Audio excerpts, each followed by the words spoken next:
ಮತ್ತೊಂದು ಕಡೆ ತಮ್ಮ ಶಿಫಾರಸಿಗೆ ಹೈಕಮಾಂಡ್ ಕವಡೆ ಕಾಸಿನ ಕಿಮ್ಮತ್ತು ಕೂಡ ಕೊಟ್ಟಿಲ್ಲ ಅನ್ನೋದು ಸಿದ್ದರಾಮಯ್ಯ ಅವ್ರಿಗೂ ಕೂಡ ತೀವ್ರ ಬೇಸರವನ್ನು ಉಂಟು ಮಾಡಿದೆ ಅಂತ ಹೇಳಲಾಗ್ತಾ ಇದೆ. ನಿನ್ನೆ ಇಡೀ ದಿನ ಗರಂ ಆಗೇ ಇದ್ದಂತಹ ಸಿದ್ದರಾಮಯ್ಯ ತಮ್ಮ ಭೇಟಿಗೆ ಬಂದಂತಹ ನಾಯಕರ ವಿರುದ್ಧ ಕೂಡ ಸಿಟ್ಟನ್ನು ಹೊರಗೆ ಹಾಕಿದ್ದಾರೆ ಅಂತ. ಸೊ ಏನು ಕಾರಣ ಅನ್ನುವಂಥದ್ದನ್ನು ನೋಡ್ತಾ ಹೋದರೆ, ಒಂದು ಗಾಯತ್ರಿ ಶಾಂತೇಗೌಡ ಅವರಿಗೆ ಸಚಿವ ಸ್ಥಾನವನ್ನು ಕೊಟ್ಟಿರುವಂಥದ್ದು, ಇನ್ನು ಎರಡನೇ ಕಾರಣ ತಮ್ಮದೇ ಸಮುದಾಯದ ಇನ್ನೊಬ್ಬ MLC ಸಚಿವರಾಗಿರುವಂಥದ್ದು. ಹಾಗೆ ಸಭಾಪತಿ ಉಪಸಭಾಪತಿ ಆಯ್ಕೆ ಬಗ್ಗೆ ಹೈಕಮಾಂಡ್ ನನ್ನ ಜೊತೆಗೆ ಚರ್ಚೆ ಮಾಡಿಲ್ಲ ಅನ್ನುವಂಥದ್ದು ಕೂಡ ಒಂದು ಸಿಟ್ಟಿಗೆ ಕಾರಣ. ಇನ್ನು ಸಚಿವ ಸ್ಥಾನಕ್ಕೆ ಶಿಫಾರಸು ಮಾಡಿದಂಥ ಉಮಾಶ್ರೀಗೆ ಅವರಿಗೆ ಉಪಸಭಾಪತಿ ಸ್ಥಾನವನ್ನು ಕೊಟ್ಟಿದ್ದಾರೆ, ಇದು ಕೂಡ ಒಂದು ಕಾರಣ. ಹಾಗೆ ತನ್ನ ಶಿಫಾರಸುಗಳಿಗೆ ಹೈಕಮಾಂಡ್ ಸೂಕ್ತ ಮನ್ನಣೆಯನ್ನು ನೀಡಿಲ್ಲ ಅನ್ನುವಂಥದ್ದನ್ನು ಕೂಡ ಅವರು ಬೇಸರಕ್ಕೆ ಕಾರಣವಾಗಿದೆ. HC ಮಹದೇವಪ್ಪ ಸೇರಿ ಉಳಿದವರನ್ನು ಅವರು ಪರಿಗಣಿಸಿಲ್ಲ ಹೈಕಮಾಂಡ್ನವರು ಅಂತ.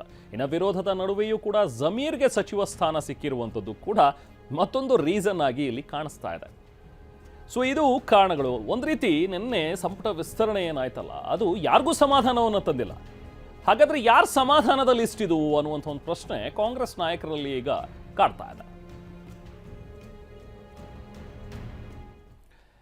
ಹಾಗೆ ಸಿದ್ದರಾಮಯ್ಯ ಅಸಮಾಧಾನಕ್ಕೆ KN ರಾಜಣ್ಣ ಪಕ್ಷಕ್ಕೆ ಡ್ಯಾಮೇಜ್ ಆಗುವ ಸೂಚನೆಯನ್ನು ಕೊಟ್ಟಿದ್ದಾರೆ. ಉಳಿದ ಶಾಸಕರು ಸಿದ್ದರಾಮಯ್ಯ ಬೇಸರ ಆಗಿದ್ದಾರೆ ಅನ್ನುವಂಥ ಒಂದು ಮಾತಿಗೆ ಧ್ವನಿಗೂಡಿಸಿದ್ದಾರೆ. ಈ ಬಗ್ಗೆ ಪ್ರತಿಕ್ರಿಯಿಸಿರುವಂತಹ CM DK ಶಿವಕುಮಾರ್, KPCC ಅಧ್ಯಕ್ಷರು ಮಾತನಾಡ್ತಾರೆ ಬಿಡಿ ಅಂತ ಹೇಳಿದ್ರು. ನಮ್ಮ PCC ಪ್ರೆಸಿಡೆಂಟ್ ಮಾತಾಡ್ತಾರೆ. ಸಿದ್ದರಾಮಣ್ಣರ ಅಸಮಾಧಾನ ಏನಿಲ್ಲ. ಸಿದ್ದರಾಮಣ್ಣರು ಹೇಳಿದಂಥವ್ರು ಎಲ್ಲರಿಗೂ ಸಚಿವ ಸ್ಥಾನ ಸಿಕ್ಕಿದೆ, ಅಸಮಾಧಾನ ಏನಿಲ್ಲ. ಯಾವುದೋ ಆ ಸಂದರ್ಭದಲ್ಲಿ ಒಂದು ಚಿಕ್ಕ ಘಟನೆ ನಡೆದ್ರಿಂದ ಅವ್ರ ಮನಸ್ಸಿಗೆ ಸ್ವಲ್ಪ ಬೇಜಾರಾಗಿ ಇದಕ್ಕೆ ಬರಲಿಲ್ವೋ ಹೊರತು ಇನ್ಯಾವುದೂ ಅಲ್ಲ. ಸಿದ್ದರಾಮಯ್ಯನವ್ರ ನಡವಳಿಕೆ ಮೇಲೆ ಹೋಗ್ತದೆ. ಈಗ ಅವ್ರನ್ನ ನಿಂತ್ಕೊಳ್ಳಲ್ಲ ಚುನಾವಣೆಗೆ ಅಂತ ಹೇಳ್ತಾರೆ, ಚುನಾವಣೆಗೆ ನಿಂತ್ಕೊಳ್ಳೋದಿಲ್ಲ ಅಂತ ಹೇಳೋದೇ ಒಂದು ದೊಡ್ಡ ಡ್ಯಾಮೇಜ್. ಈಗ ಸನ್ಮಾನ್ಯ ಸಿದ್ದರಾಮಯ್ಯವರು ನೀವು ನೋಡಿರೋ ಹಾಗೆ ನಿನ್ನೆ ಹೋಗಿಲ್ಲ, ಎಲ್ಲಿಗೆ ಪ್ರಮಾಣ ವಚನ ಇದಕ್ಕೆ ಸನ್ಮಾನ್ಯ ಸಿದ್ದರಾಮಯ್ಯರು ಹೋಗಿಲ್ಲ. ಸೊ ಅವ್ರಿಗೂ ಎಲ್ಲ ಒಂದು ಕಡೆ ಬೇಸರ ಇರುತ್ತಲ್ಲ. ಸಿದ್ದರಾಮಯ್ಯ ಸಾಹೇಬರು ಭಾಳಷ್ಟು ಬೇಜಾರು ಮಾಡ್ಕೊಂಡ್ರು. ಇದು ಹೆಂಗೆ ಬಂತು, ಯಾಕೆ ಬಂತು, ಎಲ್ಲಿಂದ ಬಂತು ಅಂತಕ್ಕಂಥ ಚರ್ಚೆ ಒಳಗೆ ಅವರು ಕೂಡ ಇದ್ದರು. ಅವ್ರಿಗೆ ಅಸಮಾಧಾನ ಇರಲ್ಲ ಅಂತ ಅನ್ಕೊಂಡಿದ್ದೀನಿ. ಅವರು ಸೀನಿಯರ್ ರಾಜಕಾರಣಿ, ಬಹಳ ಕಾಲದಿಂದ ರಾಜಕೀಯದಲ್ಲಿ ಇದ್ದಾರೆ.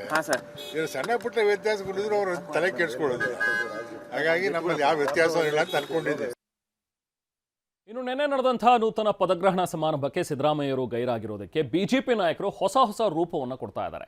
DKನ ಇಳಿಸೋದಕ್ಕೆ ಸಿದ್ದರಾಮಯ್ಯ ಗುದ್ದಲಿ ಪೂಜೆ ಮಾಡಿರೋದಕ್ಕೆ ಕಾಣಿಸ್ತಾ ಇದೆ ಅಂತ ಲೇವಡಿ ಮಾಡ್ತಾ ಇದ್ದಾರೆ. ಮತ್ತೊಂದು ಕಡೆ CT ರವಿ ಸಿದ್ದರಾಮಯ್ಯ ಅವರ ಸ್ವಾಭಿಮಾನ ಎಲ್ಲಿದೆ ಅಂತ ಪ್ರಶ್ನಿಸಿದರು.